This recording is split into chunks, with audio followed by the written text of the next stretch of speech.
ainsi que les ressources financières mises à disposition depuis son accession à la magistrature suprême, notamment les différentes réalisations dans le cadre du programme décennal de gestion des inondations 2012-2022. Dès ma prise de fonction, j'ai initié une campagne nationale de prévention appelée en wolof Waajal Nawet.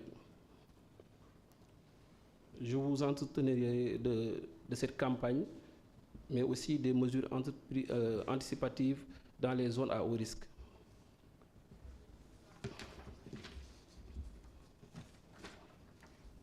Donc, pour la campagne Waajal Nawet, cette initiative repose principalement sur 3 axes. Le premier, c'est l'approche communautaire, l'implication des communautés à travers les campagnes de communication, la sensibilisation, pour pousser les populations à s'impliquer davantage dans la prévention des inondations et dans l'entretien des ouvrages. Le deuxième axe, c'est l'accompagnement des collectivités territoriales vers la mise en place de plans de contingence ou de plans de sauvegarde. Parce que nous voyons dans beaucoup de pays que la question des inondations est gérée généralement au niveau territorial, donc à l'échelle locale, avec des plans de contingence qui leur permettent d'identifier les problèmes très tôt, mais aussi de planifier les besoins et très souvent même de budgétiser ces besoins-là pour qu'en cas de survenance, qu'on puisse avoir les moyens pour faire face. Le troisième axe, c'est l'approche suivi-évaluation. Donc, ce qui nous a permis de faire le tour du pays. Cet axe consiste à visiter les localités où l'État est en train d'intervenir, donc à travers l'édification d'ouvrages, afin d'en mesurer l'état d'avancement et de parer aux éventuelles difficultés pouvant les ralentir ou envisager des solutions conservatoires. Cette campagne lancée le 17 janvier 2023 à Touba nous a permis de visiter plus de 150 sites répartis dans plus de 90 communes à l'échelle du territoire, particulièrement dans les régions de Dakar, de Thiès, de Louga, de Kaffrine, de Kaolack, de Saint-Louis, de Sédhiou. Aujourd'hui, plusieurs ouvrages ont été réalisés, notamment dans la banlieue, grâce au programme mis en œuvre par l'État du Sénégal. Monsieur le ministre de l'Eau et de l'Assainissement a parlé particulièrement de Keur Massar, avec la phase d'urgence du projet 2. Donc, pour le deuxième point, l'anticipation dans les zones à haut risque d'inondation. L'année 2022 a été une année très pluvieuse où on est passé d'un cumul pluviométrique en moyenne à Dakar de 300 à 400 mm. L'année dernière, on a reçu plus de 800 mm, ce qui a causé aussi beaucoup de dégâts. Donc, ce qui nous a poussé dans l'anticipation, dans la prévention, à engager beaucoup de travaux. En effet, les mesures anticipatives sont en train d'être déroulées. C'est le cas, par exemple, dans la zone de captage où vous pouvez constater vous-même le démarrage des travaux de curage, reprofilage, la reprise du mur, l'augmentation de la capacité de pompage pour éviter la situation qu'on a vécue l'année dernière. La réalisation de 7 bassins tampons diminuera considérablement le volume d'eau qui converge vers le lac Rose. On a connu beaucoup de difficultés l'année dernière du fait du pompage des pluviales vers le lac Rose. Bon, cette année, il y a un dispositif qui a été mis en place sous la coordination du gouverneur de la région de Dakar, où on a identifié 7 sites qui vont abriter des bassins et les travaux ont déjà démarré. Les ouvrages de protection de la plateforme du terre, qui jouent un rôle très important et qui permettent de mettre hors d'eau déjà les ouvrages du terre, mais aussi tous les quartiers environnants. Le centre de santé Philippe Maguilène Senghor, nous tous, on se rappelle les images très difficiles qu'on voyait chaque année, mais cette année, on espère, avec le démarrage des travaux, qui ne pourront pas être terminés d'ici l'hivernage, que ces difficultés-là seront vraiment atténuées. Donc, au niveau de la cité Bellevue aussi, les travaux ont démarré, donc un assainissement eau usée et aussi un assainissement eau pluviale pour permettre cette cité vraiment de ne plus vivre les cauchemars des années passées. Et à Fatick, on a reçu des pluies exceptionnelles l'année dernière qu'on n'a pas constatées depuis les années 40, depuis 1947 précisément, où on a reçu l'année dernière à Fatick presque 180 mm avec les travaux engagés par les services de l'ONAS. Je pense qu'il y aura beaucoup d'améliorations cette année. Avec les effets globaux des changements climatiques, parce que nous sommes dans un contexte de changement climatique,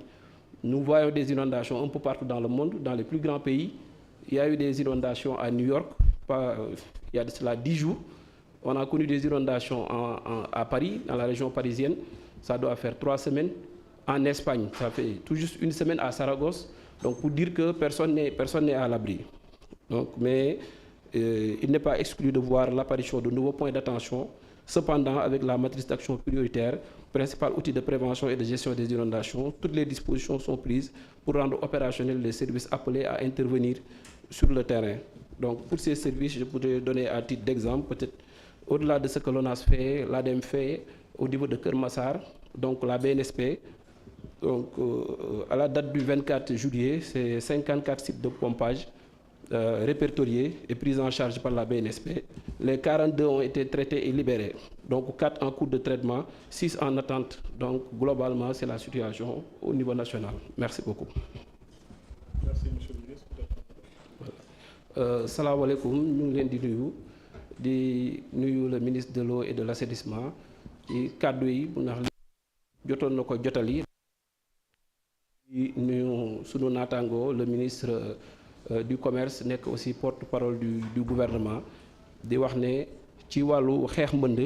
daje bi ñu ngi ko jàppoon balaa taw bi di tàmbali xëy na dafa am lu tax ñu report mais loolu c'était pour simplement partager ak askan bi yëpp li nga xam ne président de la République son excellence Macky Sall joxe na ko comme digle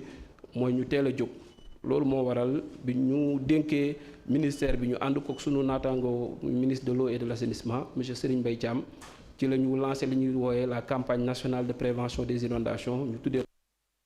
mu nekk campagne boo xam ne yóbbu nañu ci dëkk yu bëri visité nañ lu ëpp 150 sites dem nañ lu tolloog lu ëpp 90 communes ci Sénégal dem ci région wu Dakar Thiès Diourbel Louga Saint-Louis Sédhiou def Kaffrine Kaolack Fatick bi ñu demee saytu liggéey bi ndax campagne boobu dafa tënku ci ñett benn bi mooy li nga xamante ne mooy impliqué communauté yi ndax tey ñi ñuy liggéeyal ci wàllu assainissement ci wàllu xeex mbënd il faut que ñoom aussi ñu ànd ak ñoom liggéey bi mu am synergie maanaam boole doole yi ndax ñoom ouvrage yi fay nekk ñoom ñoo ko mën a sàmm mais aussi ñoom ñoo mën a jàkkaarloo à d'éventuels actes de sabotage yi nga xam ne gis nañu yenn saa yi doon na am comme lu xew ni daaw ay regards yu ñuy fatt wala ay tuyaux yu ñuy dagg donc yooyu yëpp dafa nekk loo xam ne dafa laaj taxawaayu askan wi à la base ñoom ñu jóg organiser wu am ay volontaires yoo à la base pour nekk relais wu état beneen bi mooy ñu accompagner collectivités territoriales yi bokk moomeel yi ñu am ay plan de contingence yooyu mooy li leen di permettre ñoom ñu mën a planifier seeni ressources mais aussi très tôt seeni besoins ndax tey bu ñuy wax ci mbënd la ëpp ci dëkk yi ci àdduna bi collectivité territoriales yi mooy maires yi ak boppu moomeel yi la ci ëpp ñoom ñoo koy gérer seen bopp ndax ñoom ñoo gën a maîtriser territoire bi yenn jafe-jafe yi am aussi ci gox yi ñoom ñoo koy gën a xam te généralement solution yi ñuy proposer mooy gën a adapté ak réalité locale yi donc moo tax ci biir campagne boobu ak si ñaar bi nekk ñu ne dañu bëgg a accompagner collectivité territoriale yépp pour ku nekk nga am sa plan de contingence mun a am très tôt liggéey ba am document boo xam ne tey boo amee koom-koom bi nga mun ko jëlal sa bopp en charge boo ko amul mun nga gis bailleur bu la accompagner su aussi sa doole matewul te amuloo bailleur état bi mun na ñëw gunge la ci liggéey boobu nga xam ne da nga koy def beneen bi mooy suivi évaluation bi mooy approche wu topp li état bi di investir ndax ku ne xam na ne président de la république bi mu ñëwee conseil présidentiel bi mu njëkk a def mu ngi ko consacré mbiru inondation le 19 septembre 2012 mu nekk ambition bu mu am mu changé nag paradigme yi ndax bu njëkk ba inondation bi ay projet lañ koy gérer wala inondation bu jotee ñoom manque ndox mi buñ paree xaaraat déwén mu ne dafa bëgg ñu soppi doxalin bi gën a améliorer mi mu am benn programme sur 10 ans am benn vision sur 10 ans am ambition sur 10 ans boo xam ne nii gis nañ ne am na ay amélioration yu bëri yoo xam ne nii apporté na ko donc loolu aussi ñu ne nañ ko topp au niveau national lépp lu état bi def ñu mun ko xam saytu ko fi nga xam ne aussi am na ay gàllankoor ñu mun ko xam ñu ko xamee daal di ko mën a remonter au niveau supérieur pour tey ay saafara mun ci am donc beneen bi am na ay zones yoo xam ne daaw ñoo gënoon métti ndax hivernage yu daaw fii si région de Dakar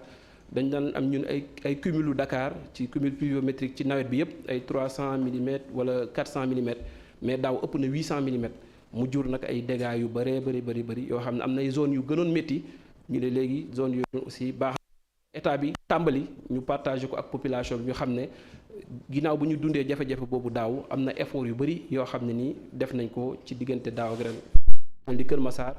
phase d'urgence projet am na lu bëri loo xam ne andi na ko comme saafara ci yenn zones yi ndax Kër Massar aussi ñëpp comprendre que dafa nekk ancienne commune Kër Massar 25 kilomètres carrés la donc commune bu yaatu la même boo fay liggéey doo mën si benn at rek ndax travaux d'assainissement du lu gaaw loo xam ne day jël diir day jël temps la temps boobu aussi foog ñu dugg pour tey ñu xam ne li ñu bëgg mooy mu nekk liggéey bu sérieux liggéey bu am dina amal njëriñ